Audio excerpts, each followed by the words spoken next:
At talaga hindi ko makakalimutan yung kung paano siya tumanggap ng kahit hindi niya ka-level, kahit na parang ordinaryong tao ka lang, same ang kanyang pagtanggap.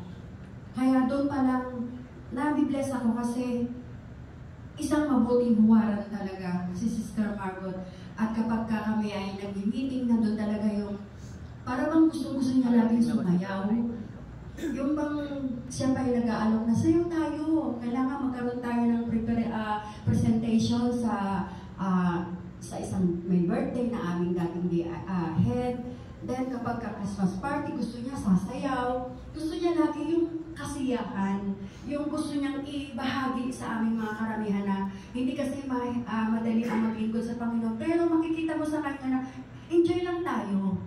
Makikita po yun sa kanya, hindi laging stress ang gusto niya. Kasi pag napapansin ko na ang usapin ay parang may konting stress, ay lalabas siya. Ayaw niya po ng talagang sobrang seryoso. Gusto na niya enjoy lang ang buhay. Kaya mga kapatid, sa family ni Sister Margot, na kami lubos na nagkikiramay po. Magandang gabi po. Salamat po, Sister Joy. At tayo tuloy-tuloy na. Tatawagin ko naman po ang team leader ng Vicary ng St. Rafael, Brother Jess Figueres.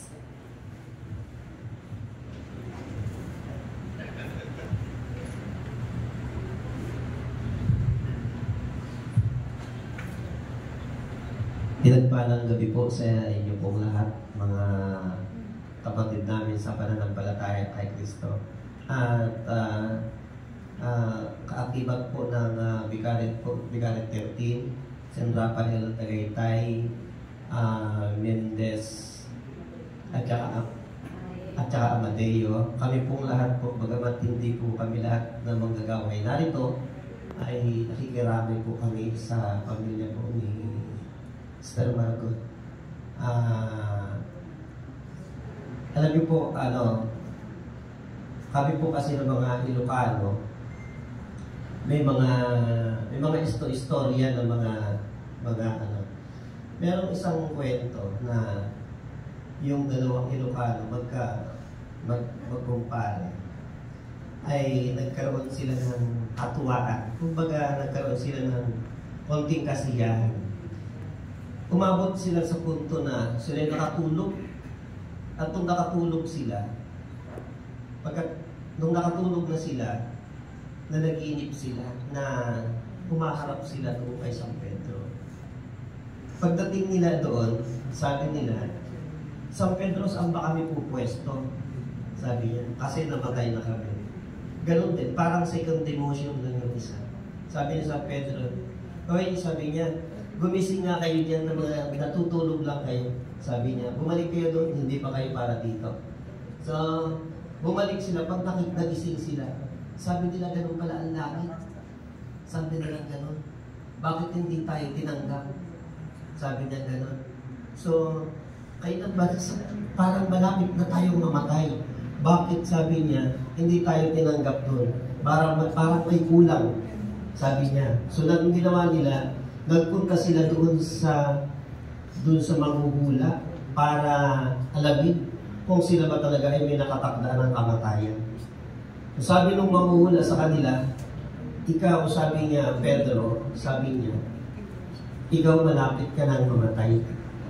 Sabi niya, at ang kamatayan mo mamamatay ka sa patalim. Nagimbal ngayon yung kanyang puso. Sabi niya, papaano? Saan ako, sabi niya, pupunta? Para hindi ako mamatay sa patalim.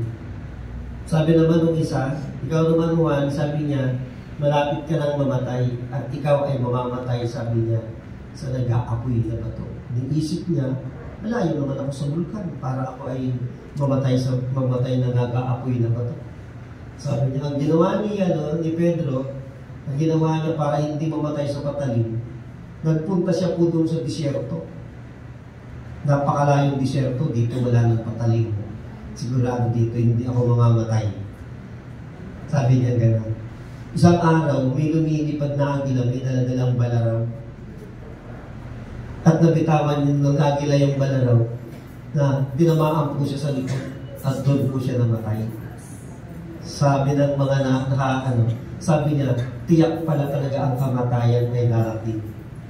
Yung isa naman si Pedro, dahil malapit sila sa bulkan, umalis po siya doon, nagpunta ng Maynila para doon po siya magtago para hindi siya abutan. Sabi niya, kung mayroon mang bato nagugulong ditong nag-aapoy, sigurado yan. Sabi niya, maraming madadamay dito. Hindi lang ako ang mamamatay, damay-damay na. So sa isang idlang, mga kapatid, ito po ay naglalakad sa parte po ng maraming mga tao. Meron pong isang truck na natanggalan po ng gulong. At yung gulong pong iyon, yun ang tumamak sa kanya. At siya po ay namatay. Alam niyo nung makita po nila yung gulong na nakabangga sa kanya, gulong lang na natanggal, ang nakalagay po sa gulong, Firestone ang nakalagay sa gulong. Kaya namatay po silang dalawa. Alam niyo po, mga kapatid, nakikita ko kanina, puro mga naluluha-luha na kayo lahat. Alam mo yun ang ayaw, Sister Margot, alam niyo yun po ang ayaw po niya. Kaya nga sinasabi nila kanina na gusto niya happy lang, happy lang. Alam niyo, isa sa mga natatanda ko kay Sister Margot, bagamat siyempre kababayan sa Ilocano, pag ako nakikita niya, sabihin niya sa akin, nangan ka. Simple lang yung mga pinaano niya sa akin. Yun yung parang ano na, ay yun lang, nagpasa. Nangan ka. Lalo pag sa gawain, makita niya ako, nangan ka. So, alam niyo yung concern? Napakasarap na gunitain na may taong talaga na may taong nakatakda na talagang gumawa ng mabuti. Although lahat naman tayo gumagawa ng mabuti.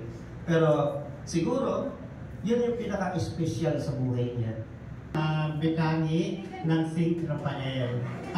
Ay, sorry, si Sister Ceci. Ayan. Sorry po. Talagang mga taga-Cavite, maganda daw ako. Kung ano daw po yung binabanggit ng ating mga labi at dila, yun ang nagkakatotoo. Kaya lagi po akong paulit-ulit si Sister Cecil na maganda. Ayan, in behalf of San Rafael Arcangel, Vicariate 13, kami po ay nakikiramay sa pamilya, sa mga naiwan. Ako po ay medyo mahaba-haba. Mahaba-haba yung pinagsamahan namin, Sister Margot. Sabi ko po gusto ko masaya, pero nakakaiyak. Kasi ito po kasi yung tao na yung unawa niya ay sobrang haba. Napakahaba po ng pangunawa at pagmamahal niya sa lahat ng mga lingkod ng Diyos. Ang dami ko pong kwento. Ang dami kong kwento sa kanya. Ang dami namin pinagsamahan. Pero meron po ako mga kwento na hindi ko po malilimutan. Isang anniversary po ng Cavite. Ang ganda po ng damit namin. Ang ganda po ng aming uniform. Sabi niya sa akin, sis, susuot mo ba yan? Sabi ko, yes ma'am. Ang ganda, para tayong grade 2. Sabi ko, ang ganda. So, habang nagpiprepare po ang lahat, nagkukwentuhan kami sa tawa. Ako po kasi yung pinaka-clown niya sa diocesan. Lahat po gusto ko po lahat ng kilos ko, matutuwa siya sa akin. Noon po yung aking pong sapatos gold. Sabi ko, Madam, wala po akong pera ngayon, wala akong pamasahe. Pwede po bang isang lako po muna ito sa'yo? That time po, anniversary, mag-anniversary. Sabi niya, wala ka talagang pera. Sabi ko, yes ma'am, wala. So parang kasi nagiging totoo yung mga kwento ko sa kanya. So tawanan po kami ng tawanan. At that time, nang kumakanta na po kami sa stage, nahimatay po ako. Nawala po ako ng malay. So, yan, yung mga preacher, dinala pa ako sa loob. Yung aking pong kapatid, kinagat ako sa paa. So, sa madaling sabi, nagkaroon ulit ako ng malay. Sabi sa akin ni Madam, wala kang naramdaman? Sabi ko, wala po. Alam mo, lahat ng tubig mo bumaba. Alam mo ba na mamamatay ka na dapat? Sabi ko, hindi ko po alam. Sabi niya, umuwi ka na. Pumunta ka sa ospital, magpa-check up ka. Binigyan ko ako ng pera. Eh, okay naman po ako. That time, naging okay na. Sabi ko, ma'am, uwi na lang po ako. Hindi ko magpapacheck up. Sabi ko, doon na lang po sa center. Ang pera, andito na po sa akin. Nabibiro ko po siya sa totoo lang, ayun po nandiyan yung ibang mga dayosisan po. Alam po nila na ako po yung pinaka-comedian sa lahat. And one time po, nag-birthday po siya. Hindi niya po alam, nagagayahin ko yung itsura niya, yung lahat. Kasi mahilig siyang magpalda ng maong, naka-t-shirt po siya ng Lacoste, na hindi ko naman afford bumili. Ang ginawa ko po, nag-print po ako ng isang malaking buhaya. Tapos polo shirt po ako ng yellow na katulad ng sa kanya. So, may programa po kami, nakaupo siya. Yun ang pinalabas po ako ng aking mga kasama. Meron po siya kasing sinus. That time masyadong yung sinus na. Naghawak po ako ng maraming tissue. At habang pumapasok po ako, ginagaya ko po yung kanyang itsura. Sabi niya, grabe ka naman, hindi naman ganyan kalala yung aking sinusitis. Sabi ko, ma'am, mukhang malala ngayon. So paglabas ko po, tawa po siya ng tawa kasi may malaking buhaya dito. Sabi niya, bakit may buhaya ka dyan? Sabi ko, hindi ko po afford bumili ng Lacoste na t-shirt na kagaya ng sayo. Ginaya ko po lahat ng kanyang ginagawa, lahat ng mga, yung pagkilos niya. So, tawa po siya ng tawa. Hanggang kinanta ko na po yung kay Buti-Buti mo, Panginoon, kasi yun po yung kanyang gustong awitin. Sabi niya, ayusin mo naman yung kanta. Sabi ko, ito lang ang kaya ko, madam. Kasi may tawa ko sa kanya, madam. At as in, kumari ko pa po siya, inaanak niya po yung aking bunso sa kasal. Ang dami po namin memories na nung nabalitaan ko po na wala siya.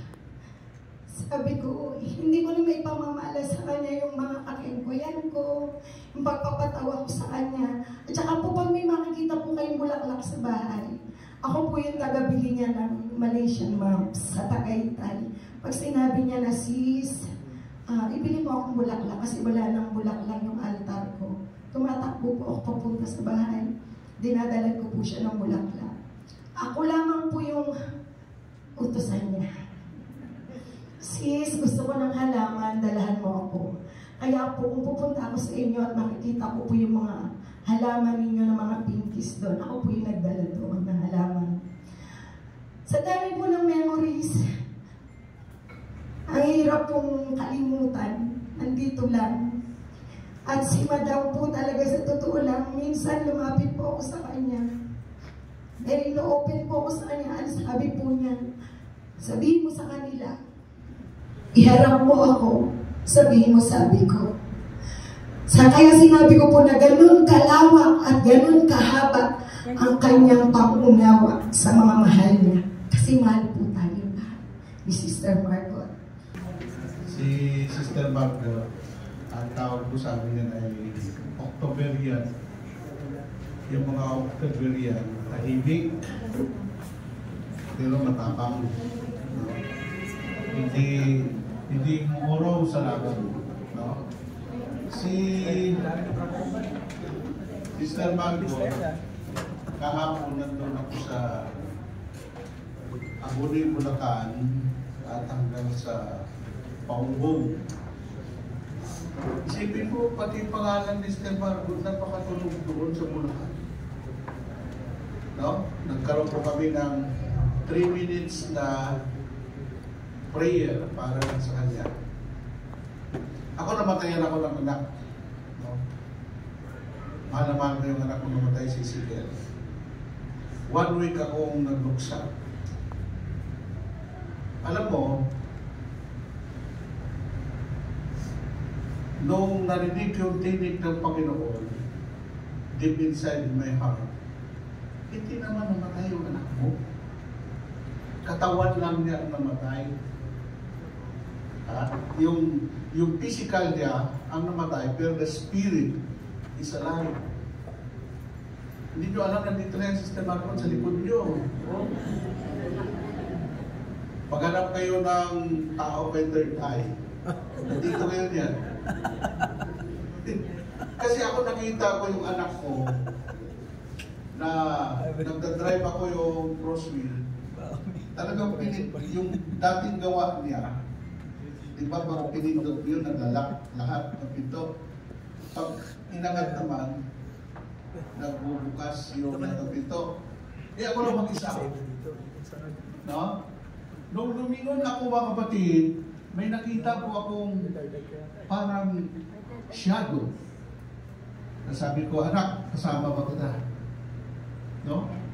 So, hindi natin alam na si Sister Margot, no, ay hindi po kawalan ang kamatayan sa mga Kristiyano.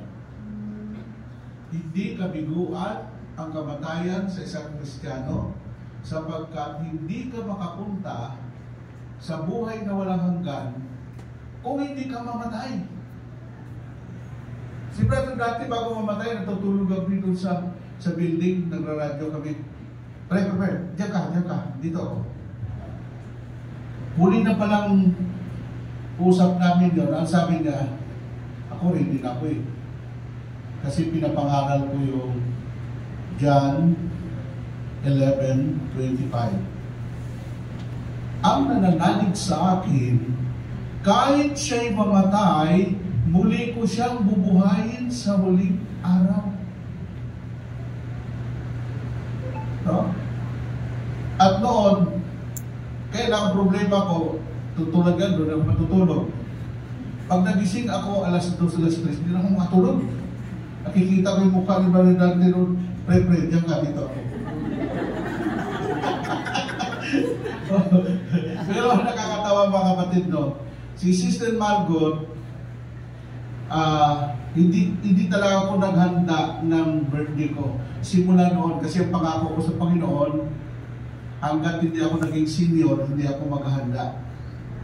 Simula ng bata pa ako, wala akong pinaghandaan na birthday. Alam mo, ang naghanda po ng birthday ko, na surprise ko, yan si Jess. Hindi nila pinaalam, sinundo yung biyanan ko, pati mga anak ko, dyan sa Rislin, bakit napakaraming tao? Surprise! No? Pinaghandaan po ako ni Sister Margot ng birthday ko. Sabi niya, magkakuan tayo, October yan.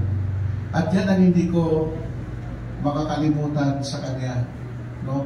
Siya po ay sobrang maalalahanin, sobrang maawain, sobrang matulungin. Wala ka na yatang hanapin pa sa isang Kristiyano sa ating kapatid na Sister Margot. Kaya kung mayroon maraming reward pagdating sa langit, si kapatid.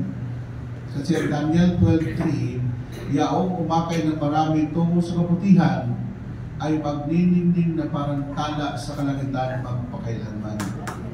O yun na, maraming crowd sa ngayon. At si Brother Jess, no? At siya po ang naging daan para magkaroon ng prayer meeting dyan sa Ritz Lane. Kaya si Jesus, kahit ano lang yun, maraming gawa yun eh. Ang hindi ko makalimutan sa kay Sister Margot, no? Magaling yung discernment niya. No? Kahit hindi mo sabihin yung problema mo. Pero, nalalaman niya. No? Minsan nagkaroon ako problema, kinausap si Brother Jess. No? Hindi ko makalimutan yun kasi yan yung taong hindi ka humingi ng tulong, tutulungan ka. May mga tao humingi ka ng tulong, hindi ka naman tutulungan. No? Kaya, kay Sister Margot, no, una-una lang yan. Huwag kayong mag-alala.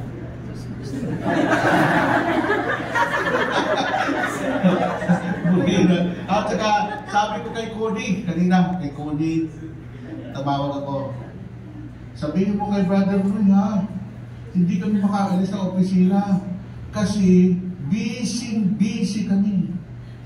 Sabi ko naman, hayaan mo, kausapin ko si Sister Margot, siya na ang dadalaw sa inyo.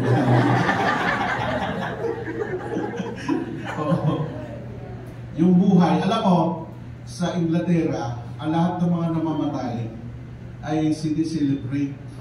Hindi po sila nalulungkot kasi ang kamatayan is yung tagumpay sa mga Kristiyano.